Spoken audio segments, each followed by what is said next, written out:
I'm a monster. Someone should have told you that I'm a monster. All right, guys, we are back, and we have with me McNulty. Congratulations to 2+2. You guys looked really solid, especially in that second game. So first off, did you guys expect to kind of like have some easy games, considering that Taco Team has yet to actually win a series like full out this season? Yeah, I mean, they're nice guys. I would like them to do well, but I think everyone knows that they've been kind of struggling in heroic division. So, Mhm. I mean, clearly, if they were a Div A team, they would be dominating. So I think it's just it's just one of those things. So we clearly think that they're obviously pretty decent. Having said that, we weren't really super worried about this match, I guess, to be honest. Yeah, I mean, it makes sense. The first game they looked, I was saying like, you see their record, and then you saw how they played the early game for Dragonshire, and they actually looked pretty good. Like I thought they looked good. It was more like uh, the fundamentals for like what to do after they fall behind. They don't seem to know how to handle those situations. Yeah, I think the early the Dragon Shard, what we realized that they would do is they were just deathballing. They were Mhm. kind of they were just roaming as four, which is not really the meta on Dragon Shard anymore of going mid bot.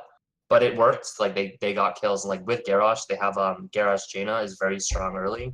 Yeah. And I mean this is something my team has made fun of me for, which is on Diablo, I have a tendency in every NGS game to die early. And the reason why is, Diablo scales with the game. Like when you have Yeah. souls, he's impossible to kill, and when you don't have souls, you're kind of a shitty hero. Yep. So I think in every game I've died early to it when I think I can survive by queuing away and I can't. So I think they capitalize on that well, to their credit. Um, so that's good for them. They deathballed pretty well. They clearly like that playstyle, and it looks like that's where they're the strongest. Yeah, they looked pretty strong when they were actually even with you guys for the team fights for the 4v4. And yeah, it's definitely not in their forte to handle the falling behind situation well. Um, so what was the goal with your drafting game one? From my perspective, it looked like all the percent damage possible, because I was expecting Karazim potentially to go seven-sided strike there, just like Milk Garage and whoever else is in the front line between Falstad Giant Killer, the Devastating Charge, the Tychus Minigun. So what made you guys decide to go with the Karazim in general without the seven-sided? So when we flex Raven to support, I don't know if Karazim was the best pick. I think picked Arthas afterward. Arthas was a counter pick to both Samuro and Karazim, Hmm. which was a good pick for that. However, Arthas is terrible against Diablo and Tychus, so it was kind of like their last pick countered some of our draft, but was also really weak to other parts of our draft. The Karazim, it was mainly Ravens flexing over to support. What hero is he comfortable with? I don't know. I don't know if it's the best pick, but honestly, because all the sports, maybe not all of them, but a lot of them just got changed. We Hmm. have no idea what's really good right now, so we figured we would try Kersey. Okay. Um, yeah, so we're not sure if it was good or bad, but it looked fine, honestly. Yeah, so like at the end of the game, I was talking about that. The palms are kind of or obviously a much easier tool to land than something like an ancestral, and on top of that, with taunt basically being a giant like focus this guy down, you can basically rely on a palm negating the effects of the taunt, in that if you try to kill the person taunted, well, he just gets fully healed up and you're taunted nothing. If you stop DPSing the taunted target, your taunt is essentially negated. Yeah, I mean, I definitely think. I mean, classically, before Karazim kind of fell in the power level, behind Stukov and Malfi, he was always really good against Garrosh. You also have on level 16, the cleansing dash and stuff. Yep. If he gets thrown in, he can dash away. So he's definitely good against Garrosh. So yeah, the pick was fine. We didn't. Again, it was more of Raven. What support do you want to play? I want to play Karazim. Okay, play Karazim. That's pretty much how it boiled down. Okay. Yeah. Um, and obviously, it looked like you guys originally wanted Reb to stay top, and then he started doing camps. So was that the original plan? Samuro would stay top as long as possible, start doing the camps, and have Kroven rotate to handle that since he can fly wherever. Yeah, that's the exact game plan. Which is Sam is really good at doing camps. Camps are really important on Dragonshire to get like um, like lane control, and Falstad is really good at dealing with any lane. You know what I mean? Like he's like very flexible hero.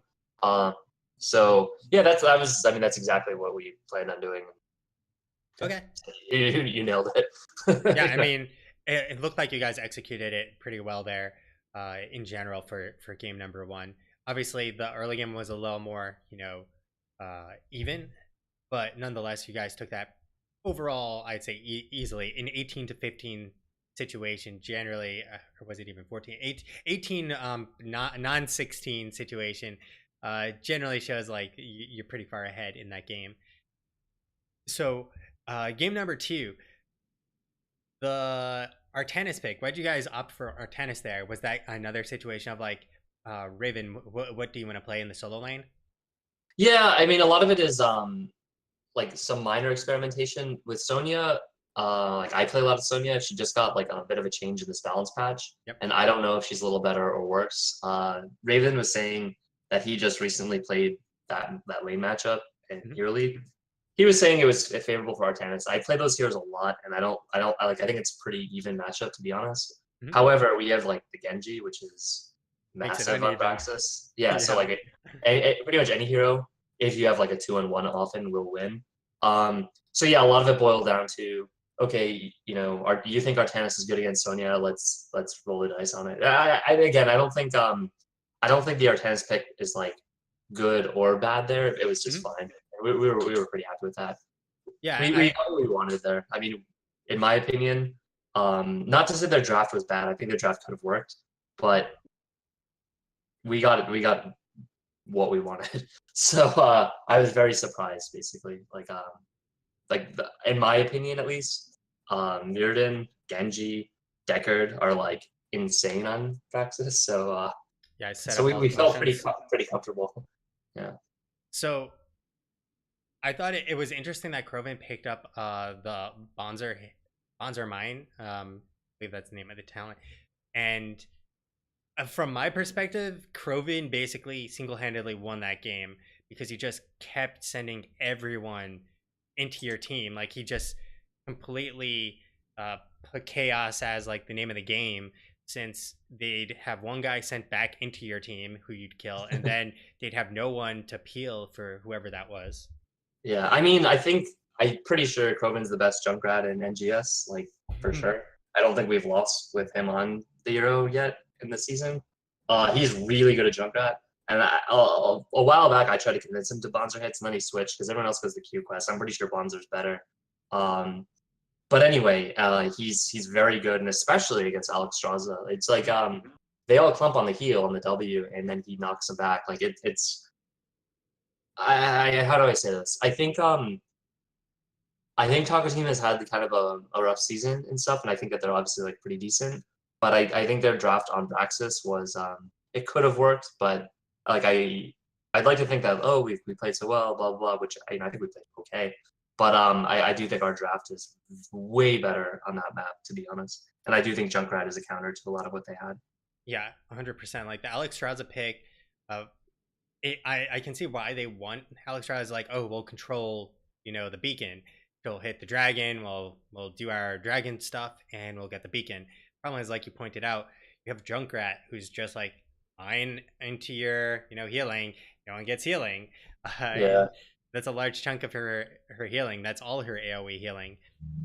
Yeah, I mean, with Alex Straza as well, like she's really strong when the other team has to fight on the point. And with Braxis, and this is why I don't think Alex is a good healer for Braxis, is when she popped Dragon, we just said, okay, they can take the point, but they still need to cap both to get the percentage, Yeah. And given we have a Genji, like the call from my side was really simple. Again, Axum is very good at realizing the situation very quickly, which is, go top. You know what I mean? Like, we don't want to fight this anymore, so we don't have to fight this. And whenever you can do that to an Alex Straza comp, she loses a lot of her value because everything is tied to being able to be in dragon form. And so I would again, without like criticizing too much or whatnot, I would say I think that they had a real draft weakness there. Yeah, that makes sense. The one side and one thing I thought was that if they can make it later, it'd be a little more difficult for you guys, only because there was no taste for explosions, and so I felt like the Bonzer obviously was amazing and helped close out the game really fast. I mean, that Yeah, was hell of a I fast mean, game. Braxis is. I don't know if Braxis is the most snowballing map in the Yeah. HC pool, but it probably is. So like we will never play for the late game there, and as you say, like Bonzer does like more immediate value than the Q Quest, which Mhm. does scale. And when you get a lot of can do like a lot more damage. But yeah, I feel like we just had a way stronger draft. Like, and you're right. Like, if the game got late, like they probably would have been in much better shape. But it's Braxis. You can't ever play for the late game on Braxis. So Yeah, absolutely true. So you guys are sitting pretty high up there. Uh, are there any teams in heroic difficulty that you're worried about for like the playoffs? yeah, I'm gonna say team name change. It's the team we play next week, and I think we have like no reason to play anything that we like want to play against them in the playoffs. So I don't know. I think a lot of people are hyping the matchup next week, but like Mhm. you know we don't really care if we're first or second. You know what I mean? Like it would be nice, but we're probably it looks like they're the second best team, or maybe the best team. Maybe we're the second best team. I don't know. Mhm. But they're the team that I think is very strong. Like I think a lot of people in NGS have watched a lot of other people in NGS, which is really cool. Like it's a really nice thing about like the community league. Yep. And when I've seen them play, like they look really good. Which is not to say the other teams, are not good. I think the other teams are good and can certainly beat us in the series. We have to play our best. But they're the one team that I think are going to be like really strong. And we'll get a small taste of them next week, but who knows if they'll play their A game. Yeah. We'll see. Again, I don't think that game or that match will matter for like standings because we don't really care for first or second. So Mhm. whatever team wins that, it won't really mean all that much. I think at least. Yeah, that makes sense.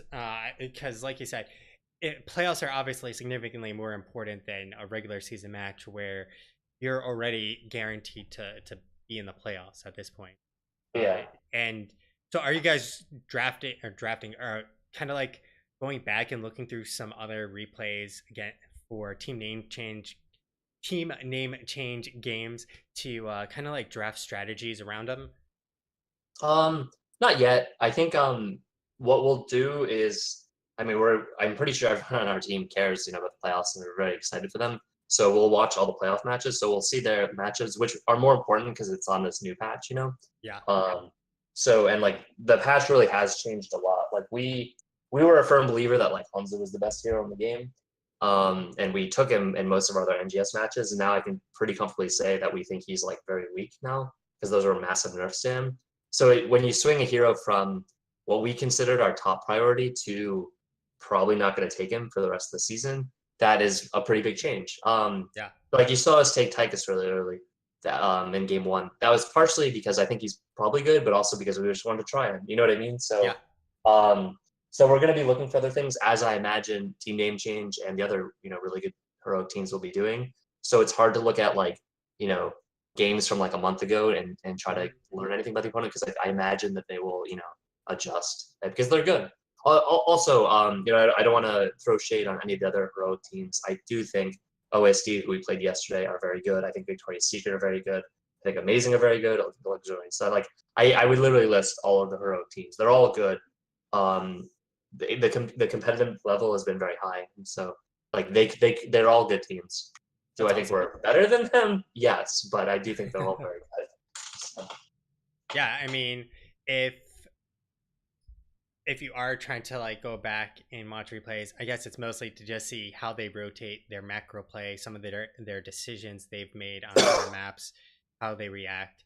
That's really the only maybe 100% thing you can take away because, like you said, there were so many changes this patch, and if you're saying your team basically went from Hanzo is like our first pick to Hanzo is not even in our consideration for being picked. That yeah, yeah, in our eyes, Hanzo and Phoenix are dead right now, and maybe we're really wrong, but like uh-huh. we're not. gonna pick up those heroes. So, and maybe other teams are like, no, they're still good, and then they'll beat us with it. But I don't know. We'll see. We'll see. Yeah, it makes sense though. Yeah, Yeah. you can't really learn too much necessarily from the drafting in the current patch, since there's literally no real information yet from other teams' choices. Yeah. So. Well, in game number 2, also, was did you expect it to be a 14-1 scenario? I mean, obviously, you felt you got exactly what you guys wanted. They kind of drafted, in your opinion, not the greatest, particularly since Alex Raza gets so hard countered by the Junkrat's mines. Did you expect to walk away from that game even stronger than what game 1 looked like? Yeah, I mean, we thought that we thought we had like a really strong draft and everything. So yeah, I mean, I would say yes. I mean, it's a shame that I died. They they sunlocked me really well, and like that's the issue of Deckard is he has 0 save potential. Yep. So you know, they did a really good job. I was spamming my avatar and I couldn't pop it. So they CC chained me or chain CC, whatever it's called. You know what I mean? They Yeah. I was locked down really well, and it's hard to kill Mirrodin. I Yep. literally just couldn't press my avatar, so it's it's a shame that I died, but I guess I had to ruin kind of the show. Exactly. Can't have the perfect game. Otherwise, like, everyone's gonna feel bad. Yeah, you got it. So thanks again for the interview, and best of luck in the remaining games of the season. I think you have what, like 2 games left? Just one, just team name change, and then that's it for the season. Okay. Well, best of luck in the playoffs then, since obviously you're a shoe in for the playoffs. And yeah, have All right, well, yeah. Thanks for casting. It's always a treat. So I'm sure we're gonna watch it pretty soon. Just to, see it. well, thanks for the compliment. Enjoy the rest All of right. your night, and if you guys are watching it tonight, enjoy the replay tonight. Okay, cool. Thanks, man. Yep. All right, guys, that's going to be it for 2+2 versus